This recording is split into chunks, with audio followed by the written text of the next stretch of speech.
Et voilà des retours sur ce plateau pour aborder notre tout premier sujet avec notre invité qui a déjà pris place sur ce plateau. Il s'agit de l'honorable François Roubota. Il est porte-parole du mouvement social pour le renouveau MSR. Bonsoir. Bonsoir madame, Merci d'avoir répondu à notre invitation. c'est moi qui vous remercie de m'avoir invité. Alors après la tempête qui a secoué votre parti, on peut dire que les choses aujourd'hui se sont... D'abord madame, je voudrais corriger une chose.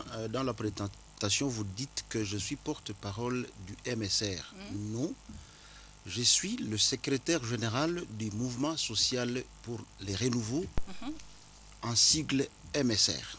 C'est vraiment une précision de taille. Ok. J'ai pris ces fonctions au terme de l'arrêté que nous allons probablement aborder, signé par le vice-premier ministre et ministre de l'Intérieur. Il y a peu, il y a quelque IAP, chose. oui, bien entendu.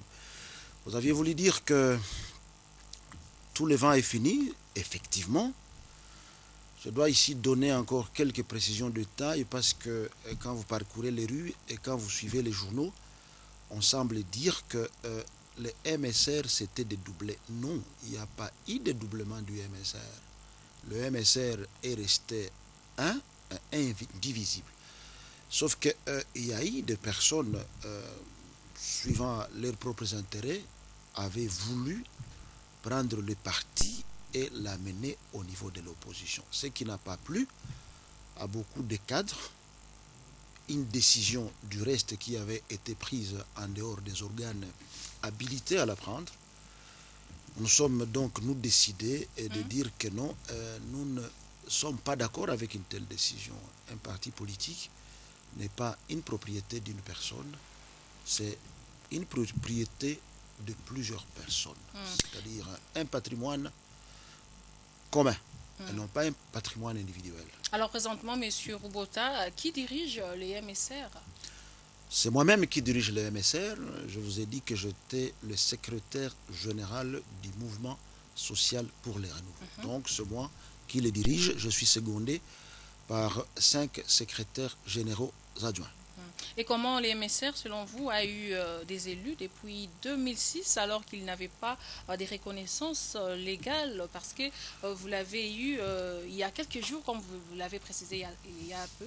Non, non, écoutez, ce que nous avons eu actuellement n'était qu'une régularisation. Ce qui signifie que pendant les précédentes années, en 2006 comme en 2011, le MSR avait eu le bénéfice d'un arrêté d'emprunt venu du mouvement pour la Nouvelle République. Alors, quand il y a eu cette crise de l'année dernière, justement au mois de septembre, ça n'a pas plu aux anciens propriétaires du mouvement pour la Nouvelle République.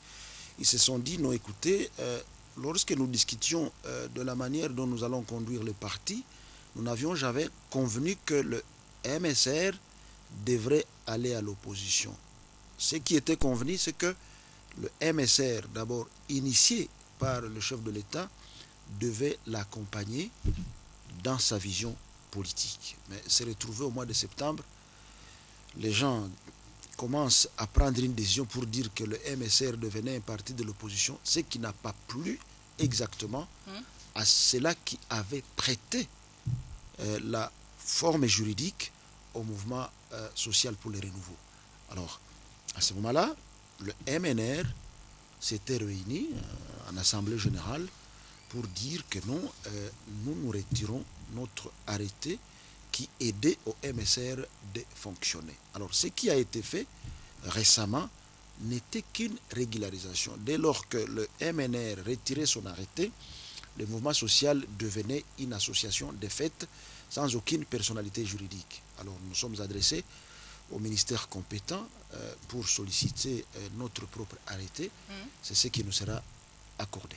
Mais l'autre, elle, dirigée par Pierre Lumbi, conteste cette décision du vice-premier ministre et ministre de l'Intérieur, allais-je dire, et demande une annulation pure et simple, maître Monsieur François Roubota. Je crois que je dirais que c'est son droit de contester en tant que membre du MSR, comme nous aussi nous avons contesté la décision prise par certaines personnes pour dire que nous appartenons à l'opposition. nous avons dit, nous restons à la majorité. Si cette décision, d'abord venue de la justice, qui a permis au vice-premier ministre de prendre un arrêté, s'il n'est pas content, il n'a qu'à s'adresser aux instances judiciaires qui pourront lui rendre justice dans la mesure du possible. Mais ce que je dois préciser, que l'arrêté a été signé par le vice-premier ministre sur base d'un jugement d'homologation qui a reconnu que le MNR retirait son arrêté auprès du MSR. Alors nous avons introduit notre demande pour obtenir l'agrément propre du MSR. Vous avez l'agrément, certes, mais est-ce que la base est derrière vous? Déjà, quand on regarde le nombre d'élus, c'est l'autre L qui a les plus grands nombres. Non, madame, écoutez, chaque crise a une fin. Je peux vous dire que nous avons déjà passé la zone de turbulence. On est en train d'atterrir, ou si on est dans un bateau, on est en train d'accoster.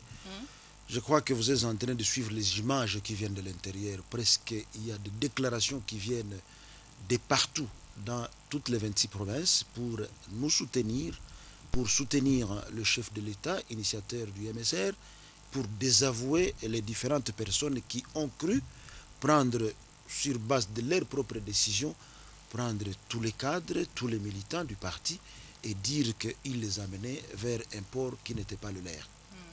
Et au sujet du dialogue, vos anciens amis considèrent que c'est une voie ouverte pour les glissements. Ont-ils tort de les dire tout haut? Non, madame, moi je crois que nous sommes tous Congolais. Nous devons connaître notre pays et nous devons être en mesure d'aborder les difficultés que rencontre notre pays avec froideur. Moi, je suis élu de la circonscription électorale d'Ouvira. Je sais vous dire beaucoup de choses par rapport aux différentes difficultés que rencontre notre pays. Vous le savez, pratiquement toutes les guerres commencent par chez nous. Et récemment, nous étions en mission d'information pour voir tous les infiltrés qui sont déjà attrapés par nos services de renseignement et de sécurité. Vous constatez que ces infiltrés sont porteurs de cartes de lecteurs congolais, ce qui constitue déjà un problème. Alors, depuis 2011, nous sortions des élections. Tout le monde a dit de manière unanime que les élections étaient mal organisées, mais ça ne devait pas influer sur le résultat des élections. Alors, nous tous, nous avions convenu qu'il fallait revoir les choses. Et les sons de cloche venaient pour la plupart des fois de l'opposition pour dire non, nous ne saurons pas continuer pour les prochaines élections avec la même CENI, avec la même loi portant organisation et fonctionnement de la CENI. Nous nous sommes retrouvés au niveau de l'Assemblée nationale. On a longuement discuté de ces questions. Vous constatez aujourd'hui que la CENI est dirigée par la majorité, l'opposition et la société civile. Il n'y avait pas une plénière dans l'ancienne CENI. Aujourd'hui, il y a une plénière. Alors, il y avait déjà un calendrier électoral portant élection de députés provinciaux déjà en 2012. Mais les gens ont dit non, non, on ne sait pas continuer. Ça nous a donc pris le temps de remplacer les membres de la CENI et de mettre sur pied une loi portant organisation et fonctionnement de la CENI. Ça a pris du temps, comme vous le savez. Ici, chez nous, quand on discute des postes, c'est toujours pas facile d'en terminer dans 1 ou 3 jours. En tout cas, nous nous sommes bousculés comme acteurs politiques. Jusqu'en 2014, il y avait déjà un autre calendrier qui était sorti. L'opposition a dit non, non, il faut un calendrier global. Jusqu'à ce que nous sommes arrivés en 2015, où on a mis en place un calendrier global. Non, non, c'est trop contraignant. Il faut revoir et prendre des élections essentielles. Et en plus de cela, il y a eu la question des nouveaux majeurs. Et selon vous... Alors, je voudrais répondre en disant que très rapidement, ce n'est pas une façon d'aller vers le glissement. Non, pas du tout. Nous voulons aborder les questions auxquelles la CENI fait face, ou dirais-je, auxquelles le processus électoral fait face, notamment la question des nouveaux majeurs, et moi j'ajoute une autre question, des oubliés dans l'enrôlement de 2011. Comme vous le savez, ça a été vite fait, comme on voudrait qu'on le fasse encore aujourd'hui. Il y avait des endroits où on avait un bureau d'enrôlement à une distance de 20 ou 30 km. Alors les gens n'avaient pas eu des possibilités pour se faire enrôler. Donc, il y a des oubliés qui sont encore dans nos différentes circonscriptions. Donc, je vais dire, nous, notre façon de voir les choses, nous voulons sincèrement que nous nous mettions autour d'une table pour discuter de toutes ces questions, afin d'aboutir ou d'atterrir sur des élections apaisées, qui nous évitent différents conflits auxquels on assiste après chaque élection. Justement, selon vous, quelle est la finalité de ce dialogue? La finalité de ce dialogue, je viens de vous dire, madame, ça va nous permettre d'atterrir sur l'organisation des élections beaucoup plus apaisées. Parce que, comme vous le savez, en 2006, il y a eu élection. Vous étiez ici à Kinshasa, moi je n'étais pas ici. Il y a eu guerre en 2007. Les gens se sont battus ici. En 2011, on est passé de peu. On a frôlé une guerre. Il y a eu un président qui a prêté serment de manière légale et un autre qui a prêté serment chez lui à la maison. Alors, on est encore passé de peu d'une guerre. Alors, on doit éviter tous ces conflits. Moi, je crois que les gens ne doivent pas se disputer uniquement pour le pouvoir. On doit beaucoup plus être à mesure de nous disputer pour conserver l'intégralité et l'indépendance de notre territoire. C'est ce qui est beaucoup plus important. Les hommes passent, mais la République reste. Alors, honorable François Roubota, je rappelle que vous êtes secrétaire général du MSR. Vous êtes également député national. Le gouvernement a promis d'envoyer 2 lois à l'Assemblée nationale, notamment le projet de loi portant enrôlement des électeurs, mais également la loi électorale. Qu'est-ce qu'on doit retoucher selon vous? Non, je n'ai pas encore le contenu de cette loi. Comme le gouvernement l'a dit, il faut que la loi arrive au niveau de notre bureau. Et notre bureau va nous le distribuer. Après qu'il soit distribué, c'est à ce moment-là que je pourrais vous dire qu'est-ce qui est changé par rapport aux anciennes lois. Donc pour l'instant, je ne suis pas encore en possession de cette loi. Attendons lorsqu'elle va arriver au niveau de notre bureau. Et vous ne craignez pas que les délais constitutionnels soient bousculés avec tous les retards qu'on accumule déjà? Non, vous savez, madame, moi je dis toujours que la Constitution, c'est la conjugaison de 229 articles contenus dans 8 titres. Il ne faut pas tout simplement prendre un article et commencer à vous focaliser uniquement sur celui-là. Le législateur ou le constituant a tout prévu, madame. Parce que c'est vrai, il y a ce qu'on appelle délai constitutionnel, mais il y a aussi d'autres articles qui disent qu'il pourra arriver que les élections ne soient pas tenues. Et l'article 70, à son alinéa 2, a prévu que s'il arrivait que les élections ne sont pas tenues, le président en place continue jusqu'à ce qu'il y ait élection pour un nouveau président. Et d'ailleurs, nous sommes dans des cas d'espèce. Il y a le Sénat qui est là, il y a les députés provinciaux qui sont là. Je crois que cela n'a pas bousculé tellement la République continue. Il en sera de même si une fois les élections ne sont pas tenues à temps. Le législateur a prévu tout ça parce qu'il s'est mis en tête qu'il y aurait des cas de force majeure qui ferait à ce que nous n'ayons pas élection. Prenez la situation qui évolue au niveau de Beni ou à l'Est de manière particulière. Si cette situation venait à prendre des allures assez inquiétantes, vous comprendrez avec moi qu'on ne saurait pas organiser des élections dans une partie du territoire et laisser une autre partie. Voilà. Alors nous sommes au mois de février, honorable, des manifestations sont annoncées par l'opposition. Qu'est-ce que vous dites au peuple congolais qui vous suit en ce moment? Moi je crois que ceux qui appellent à des manifestations, ils n'ont peut-être pas la maîtrise de notre pays. Notre pays est sous menace. Moi, je voyage un peu beaucoup. Je viens assister à une conférence tenue à Stockholm il y a quelques années. Un ancien ambassadeur d'une grande puissance faisait la promotion de son livre « Le Congo, cœur de l'Afrique ». Et en ce moment-là, il a développé pas mal de choses, mais dans le jeu de questions et réponses, une question est venue, et à la réponse, il a dit, non, écoutez, le plan de balkanisation de la RDC existe, il est aujourd'hui dans les tiroirs. Ce qui manque, ce sont les facteurs déterminants qui feraient en sorte que ce plan soit sorti du tiroir pour qu'il soit mis en exécution. Et moi, je voudrais dire à nos collègues politiciens, il ne faudrait pas qu'on arrive à donner un plateau en or à tous ceux qui veulent que notre pays soit balkanisé. Et comme vous le savez, il y a beaucoup de pays qui nourrissent des velléités expansionnistes, justement pour vouloir prendre telle ou telle une partie de notre territoire. Alors, toutes ces manifestations n'ont pas de sens. Je crois qu'il y a une façon de vouloir faire les choses. Le chef de l'État et nous-mêmes de la majorité, nous sommes en train de dire que nous organisons le dialogue pour atterrir sur des élections apaisées. C'est ça le meilleur moment pour que ceux qui veulent prendre le pouvoir s'adressent au peuple et le peuple leur donne la confiance. S'ils appellent à des manifestations, nous sommes en plein mandat. Je crois que le président de la République, c'est lui le garant de la nation. Et il y a des lois qui protègent l'ordre public. Et je crois qu'on pourra faire usage dans la mesure du possible. Et moi, je suis en train de dire à nos collègues et à nos concitoyens que ça ne sert à rien. Nous avons beaucoup souffert.